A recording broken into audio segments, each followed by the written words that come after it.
See, this is what fucking happens when Shigeru Miyamoto does not make a Mario game. Oh, sorry. Welcome everybody, or what's up everybody, as I usually say. I don't know why I said welcome everybody. But what's up everybody, I'm the Retro Nerd, and this is another episode of Retro Night. This time around we are going to the Game Boy's, video arcade to pull out some Mario goodness, I guess. I don't know how people feel about, Super Mario Land. For me, when I played it as a kid, actually on the Game Boy, it was very challenging. I actually remember I got to the very end of it, and I believe I beat it or I lost. I can't remember, but I'm pretty sure I'm leaning towards more of that. I died at the end, and after that I kept trying to get there, but no luck. Because it's really hard to play it on a fucking, Game Boy screen, because all it is green and black. That's all the colors you get. Now, you may notice that this is in color, and so I'm playing it on my GameCube's Game Boy Advance player. A little special attachment that you can buy and put it on the bottom of your Game Boy. I mean, not your Game Boy, but your GameCube. It lets you play Game Boy games, Game Boy Advance games, so that's why this is semi in color. It's probably not the appropriate colors, but whatever, it's still in color. But yeah, what can I say about this game besides it's hard? It's very different from all Mario games. I mean, the mushroom does, make you bigger. The fire flower, for some odd reason, it's like a ricochet bullet almost. You hit it on the ground, it ricochets off and goes every other direction and shit like that. The enemies are kind of like, you have Goombas and you have Koopas, but the Koopas, when you stomp on their backs turn into bombs and then blow up. And then don't get me started about the power star. When you get it, it plays fucking can music. It's dun dun dun dun, or it's like dun dun. I don't know. You'll fucking hear it during the whole thing. I'm trying to remember how it went. But yeah, it's like, why the fuck is it playing that music? Why isn't it playing the usual, power star music? I don't know. This whole game is just like topsy-turvy, and you're just like, why is Mario in a submarine? Why, for some odd reason, did Mario take a UFO to the next level? Why is Mario doing all this weird ass shit? Don't ask me. The only thing that I can say about this game is the first introduction to Daisy, Princess Daisy. That's actually who you're rescuing throughout this whole game, is Daisy, and not Princess Peach, because you're not in the Mushroom Kingdom. You're in some kind of weird ass, weird land. I don't know. Fuck if I know. I didn't get really into the whole, mythos about this whole game when I was a kid. I just played it because it was, when I went and visited my grandparents in New Mexico. This is one of the games I brought with me to play on the Game Boy during the trip. That, and I probably had something else, but this is the one I probably played the most because of the whole fact that it was easy to just pick up and play and keep going. It's not like if you try to play Mega Man on the Game Boy, pretty much once you beat one Robot Master, you're dedicated to it. At least here with Mario, once you lose all your lives, game over. Then you'll start all over again. So what's always been good about Mario games is you just pick up and play. you know, just pick up, be like, okay, I lost all my lives, but I got pretty far. You know, I'll try to get far again, and maybe hopefully I'll get more lives this time around. You know, that's what makes Mario games so good, because you just like pick up and go. It's like, I'm gonna pick up this Mario game and play for a little bit, and then, you know, put it down and, you know, move on to something else.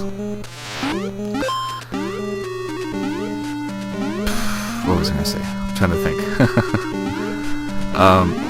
Other than this game being really, really hard, it can still be fun. It's just, you know, you're just sitting there, you know, thinking about all the weird stuff that you do in this game, like, you know, fighting Goombas, which isn't so weird, but when they're paired with, you know, Sphinx and Koopa Troopas with exploding backs, giant, like, bugs,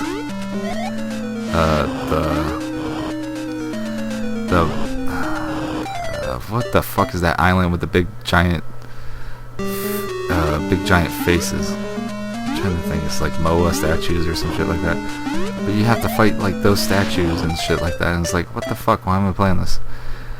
And if you're lucky enough to, when you complete the level, instead of grabbing a flagpole, you have an option of going to the bottom door, which is the most easiest to get to, or to the top door, which usually ends in a luck game, where you sit there and try to position Mario with either the ladder going up to how many extra lives you want, or just getting Mario on that platform.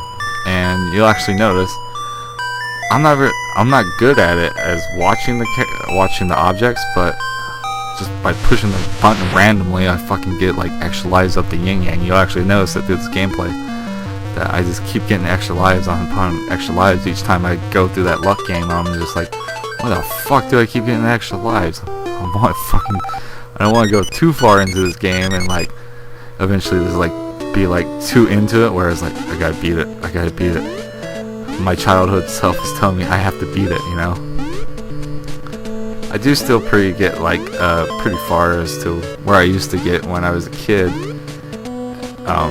Playing on Game Boy, I usually always made it to about world like, you know, 3-3 or something like that, and that's when it started getting a little harder on the Game Boy, because like I said before, the colors really fuck with you, and if you don't have the contrast just right, you know, you're gonna miss like the slightest detail, like a Goomba or a fucking Koopa Troopa in your way or something like that, and it ends up killing you and fucking you over, and you have to start over again.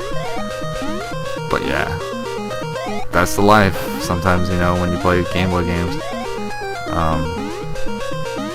But anyways, I still recommend picking it up and playing it. It's still a fun Mario game, even considering, you know, Shigeru Miyamoto didn't make this one. Yeah, this is like one of the Mario games that was not made by Shigeru Miyamoto, so everybody's like, oh my god, you know, the original Mario creator didn't make this game.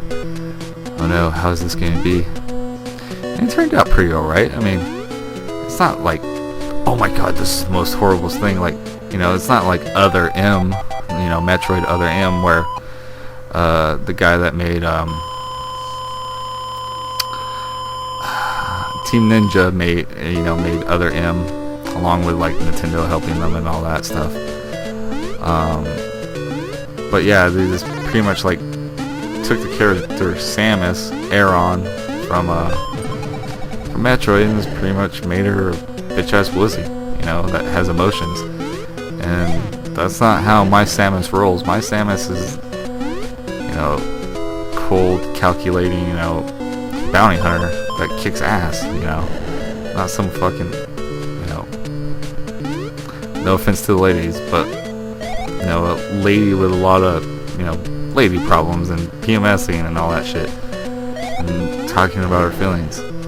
My Samus is a badass woman that kicks ass, you know.